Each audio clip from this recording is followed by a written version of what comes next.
आप सभी को मेरा सुप्रभात, नमस्कार, वंदे मातरम, जय हिंद, जय जिनेन्द्र। आज हम वीडियो के थर्ड पार्ट में गुरुत्वाकर्षण के जो न्यूमेरिकल्स हैं वो हम 18 से लेकर 22 तक सॉल्व करेंगे। तो क्वेश्चन हम 18 पढ़ते हैं। ऊर्ध्वाधर दिशा में ऊपर की ओर फेंकी गई एक गेंद 6 सेकंड पश्चात फेंकने के पास लौट आती है। मतलब तो जब गेंद ऊपर की तरफ फेंकी जाती है तो नीचे से ऊपर जाने में और ऊपर से नीचे आने में उसे 6 सेकंड का समय लगता है। तो ज्ञात कीजिए यह किस वेग से ऊपर फेंकी गई है। दूसरा पार्ट है गेंद द्वारा पहुंची गई अधिकतम ऊंचाई, और थर्ड पार्ट है 4 सेकंड पश्चात गेंद की स्थिति। तो गेंद को पृथ्वी की सतह से ऊपर जाने में लगा समय, यहां से ऊपर जाएगी और फिर ऊपर से वापस नीचे आएगी, प्लस ऊपर से पुनः वापस आने में लगा समय। ये जो कुल समय है वो हमको 6 सेकंड बोल रहा है। यानी जितने समय में गेंद नीचे से ऊपर जाएगी उतने ही समय में गेंद ऊपर से नीचे आएगी, क्योंकि नीचे से ऊपर जाने में लगा समय और ऊपर से पुनः वापस वहीं तक आने में लगा समय, दोनों कैसे बराबर होते। तो गेंद को नीचे से ऊपर जाने में लगा समय कितना लगेगा, 6 का आधा कर देंगे तो ये हो जाएगा 3 सेकंड। अब हमें इसका प्रारंभिक वेग ज्ञात करना है, किस प्रारंभिक वेग से ये फेंकी गई थी। तो फर्स्ट पार्ट u का मान हमको ज्ञात करना है, और जब कोई कण ऊर्ध्वाधर ऊपर की दिशा में फेंका जाता है या ऊपर से नीचे आता है ऊर्ध्वाधर, तब हमारा g काम करता है, और t हमको 3 सेकंड दिया ही गया है। तो गति का पहला समीकरण यूज कर लेते हैं। तो ये तो v इक्वल टू यू, चूंकि पिंड ऊर्ध्वाधर ऊपर की दिशा में जा रहा है तो माइनस जी काम करेगा, तो v equal to u minus g t. तो अधिकतम ऊंचाई तक जब पिंड पहुंचेगा तो उसका अंतिम वेग कितना हो जाएगा, 0 हो जाएगा। तो v का मान होगा 0, u का मान को ज्ञात करना, माइनस जी का मान होगा 9.8 और t का मान है 3 सेकेंड। तो u इस तरह माइनस का u हो जाएगा, तो माइनस u बराबर हो जाएगा माइनस का 8 तिक 24 की 4 हाथ लगी 2 और 3 आम 27 28 29, तो 29.4 माइनस से माइनस कट जाएगा तो u बराबर हो जाएगा, या दोनों पक्षों में माइनस 1 का गुणा कर देंगे तो 29.4 मीटर प्रति सेकेंड। फिर सेकेंड पार्ट कह रहा है गेंद द्वारा पहुंची गई अधिकतम ऊंचाई, यानी h का मान ज्ञात कर कितनी ऊंचाई तक गेंद पहुंच पाती है। h बराबर हो जाएगा ut minus 1/2 gt square. u का मान हमारा 29.4 है, t का मान 3 सेकेंड है, माइनस 1/2, g का मान 9.8 और t का मान 3 है, तो 3 का वर्ग। 3 चौके 12 की 2 हाथ लगी 1, 3 नाम 27 1 28 की 8 हाथ लगी 2, 3 दूनी 6 2 8 हो जाएगा 88.2 माइनस 9.8 में 2 का भाग जाए तो 4.9 हो जाएगा, और 3 का वर्ग 9, और जब 4.9 में 9 का गुणा करेंगे आएगा 44.1 आ जाएगा, और 88.2 में 44.1 जाएगा तो आएगा 44.1 मीटर। यानी जो अधिकतम ऊंचाई होगी वो 44.1 मीटर हो जाएगी। फिर कह रहा है 4 सेकंड पश्चात गेंद की स्थिति। तो 3 सेकंड में कण अधिकतम ऊंचाई तक पहुंच जाएगा, तो उसके द्वारा चली गई दूरी 44.1 मीटर हो जाएगी। फिर वहां से वो नीचे आएगा, तो यहां से विराम से गिनना प्रारंभ करेगा, यानी 1 सेकंड में हमें चली गई दूरी ज्ञात करनी यहां पर। तो 3 सेकंड में अधिकतम ऊंचाई तक पहुंच जाएगा। अब ये 1 सेकंड में इसकी गणना कर लेते हैं।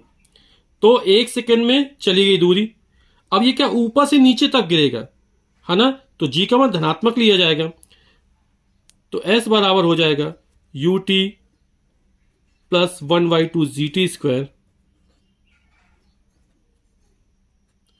कण विराम से गिर रहा है 0, t का मान 1 प्लस 1/2, g का मान 9.8 और t का मान 1 का वर्ग।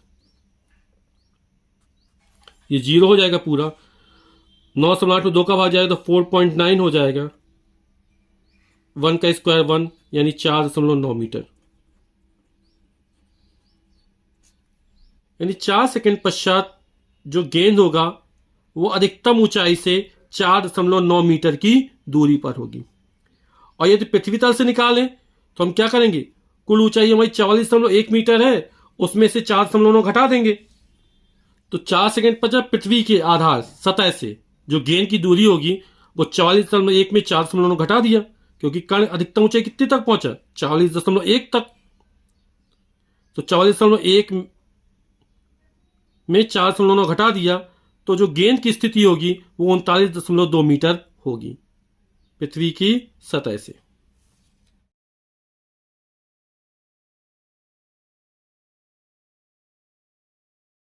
क्वेश्चन 19वां कह रहा है, किसी द्रव में डुबोई गई वस्तु पर उत्प्लावन बल किस दिशा में कार्य करता है। तो जब किसी वस्तु को द्रव में डुबोया जाता है तो जो उत्प्लावन बल होता है वो हमेशा ऊपर की दिशा में कार्य करता है। तो उत्प्लावन बल की दिशा क्या हो जाएगी, उत्प्लावन बल ऊपर की दिशा में कार्य करता है। अगला प्रश्न है, पानी के भीतर किसी प्लास्टिक के गुटके को छोड़ने पर यह पानी की सतह पर क्यों आ जाता है। ये कोई प्लास्टिक का गुटका जिसको पानी में डुबोया जाता है तो पानी की सतह पर आ जाता है, ये नीचे नहीं रह पाता है, ऐसा क्यों। तो हम जानते हैं इस गुटके को जब पानी में डुबोया जाता है तो इस पर 2 बल काम करते हैं। एक पिंड का भार जो हमेशा ऊर्ध्वाधर नीचे की तरफ रहता है, ये वेट W हो गया। एक दूसरा बल होता है जो ऊपर की तरफ काम करता है, जिसको बोलते हैं उत्प्रेक्ष बल या उत्प्लावन बल, बॉयंसी फोर्स। ये क्या करता है, ऊपर की तरफ काम करता है। तो ये बल बॉयंसी फोर्स है जो ऊपर की तरफ काम कर रहा है। अब यहां पर 3 कंडीशन होती हैं, B greater than W, B बराबर W और B लेस देन W। जब उत्प्लावन बल का मान वस्तु के भार से ज्यादा होता है तो वस्तु सतह पर आकर तैरती है, ये इस तरह तैर रही है। तो यहां पर क्या होगा, उत्प्लावन बल का मान ज्यादा होगा और वस्तु का भार क्या है, कम है। जब उत्प्लावन बल और वस्तु का भार बराबर होता है तब वस्तु इस तरह कुछ तैरती है। और जब उत्प्लावन बल का मान वस्तु के भार से कम होता है, यानी भार ज्यादा होता है, उत्प्लावन बल कम होता है, तो वस्तु डूब जाती है, ये डूब गई। तो यहां पर प्लास्टिक के गुटके को छोड़ने पर यह सतह पर क्यों आ जाता है, क्योंकि इस कंडीशन में उत्प्लावन बल का मान वस्तु के भार से ज्यादा है, इसलिए प्लास्टिक का जो गुटका है वो पानी में डुबोने पर भी सतह पर आ जाता है। क्वेश्चन 21वां कह रहा है, 50 ग्राम के किसी पदार्थ का आयतन, जो द्रव्यमान m हमको दिया गया है वो 50 ग्राम दिया गया है और आयतन जो दिया गया है वो हमको 20 सेंटीमीटर क्यूब दिया गया है। यदि पानी घनत्व D मान ले चाहे रो मान ले, तो रो हमें दिया गया है 1 ग्राम पर सेंटीमीटर क्यूब, तो पदार्थ तैरेगा या डूबेगा। पदार्थ तब तैरेगा जब उसका घनत्व पानी के घनत्व से कम होगा, और ये पदार्थ का घनत्व पानी के घनत्व से ज्यादा निकला तो डूब जाएगा। तो हम पहले पदार्थ का घनत्व निकाल लेते हैं, और पदार्थ का घनत्व बराबर द्रव्यमान बटे आयतन। द्रव्यमान हमारा स्मॉल m है और आयतन हमारा v है, तो पदार्थ घनत्व रो बराबर हो जाएगा। चूंकि पानी के घनत्व में रो माना है तो इसको रो डैश मान लेते हैं। तो द्रव्यमान है 50 ग्राम दिया गया है, आयतन हमको 20 दिया गया है। 50 में जब 20 का भाग करेंगे 0 0 कट जाएगा, 5/2 2.5 ग्राम और सेंटीमीटर घाते -3, तो हो जाएगा 2.5 ग्राम प्रति सेंटीमीटर क्यूब या सेंटीमीटर घाते -3। हम देख रहे हैं जो पानी घनत्व वो 1 ग्राम प्रति सेंटीमीटर क्यूब है और जो पदार्थ घनत्व है वो 2.5 ग्राम प्रति सेंटीमीटर क्यूब है। कौन ज्यादा है? बिल्कुल सही सोच आपने, पदार्थ घनत्व क्या ज्यादा निकला है, यानी वस्तु क्या हो जाएगी, पानी में डूब जाएगी, क्योंकि पानी की घनत्व कम है और पदार्थ की घनत्व ज्यादा है। तो पदार्थ डूब जाएगा क्योंकि पदार्थ का घनत्व पानी की घनत्व से अधिक है। 500 ग्राम के एक मोहर बंद पैकेट का आयतन 350 सेंटीमीटर क्यूब है। तो 500 ग्राम के मोहर बंद पैकेट, तो मोहर बंद पैकेट का जो द्रव्यमान है स्मॉल m है वो हमको 500 ग्राम दिया गया है।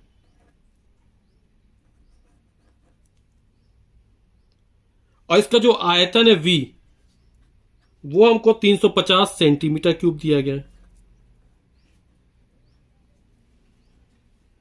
पैकेट 1 ग्राम प्रति सेंटीमीटर क्यूब घनत्व वाले पानी में, जो पानी घनत्व रो हमको दिया गया है वो हमको 1 ग्राम सेंटीमीटर घाते -3 या ग्राम प्रति सेंटीमीटर क्यूब है। अब हमसे बोल रहा है कि ये जो पैकेट है मोहरबंद वो तैरेगा या डूबेगा। तो यदि इसका घनत्व पानी घनत्व से ज्यादा निकला तो डूब जाएगा, और पानी घनत्व से कम निकलेगा तैरेगा। तो इस पैकेट का हम घनत्व ज्ञात कर लेते हैं। तो मोहरबंद पैकेट घनत्व बड़ा द्रव्यमान बटे आयतन। द्रव्यमान 500 ग्राम है और आयतन 350 सेंटीमीटर क्यूब है। एक जो कट जाएगा 50 बटे 35, 5 से काट देंगे, 5 दम 50, 5 सत्ते 35, तो हो जाएगा 10 बटे 7, 7 एकम 7, 3 बचा, 0.0 बढ़ाएंगे, 7 चौक 28, 2 बचा, 7 दूनी 14, 1.42 ग्राम प्रति सेंटीमीटर क्यूब। तो मोहरबंद पैकेट घनत्व निकल आया। और पानी घनत्व कितना है? 1 ग्राम प्रति सेंटीमीटर क्यूब है, यानी कि मोहरबंद पैकेट घनत्व ज्यादा है, तो ये क्या हो जाएगा? पानी में डूब जाएगा। क्यों? क्योंकि मोहरबंद पैकेट घनत्व पानी घनत्व से ज्यादा है। फिर कह रहा है इस पैकेट द्वारा विस्थापित पानी का द्रव्यमान कितना होगा। तो हम आर्किमिडीज सिद्धांत से जानते हैं कि जब कोई वस्तु किसी द्रव में पूर्ण रूप से आंशिक रूप से डुबोई जाती है तो वस्तु के भार में कमी प्रतीत होती है, और वस्तु के भार में यह आभासी कमी वस्तु द्वारा हटाए गए द्रव के भार के बराबर होती है। तो जो हटाए गए पानी का जो द्रव्यमान होगा वो पैकेट के आयतन के बराबर होगा।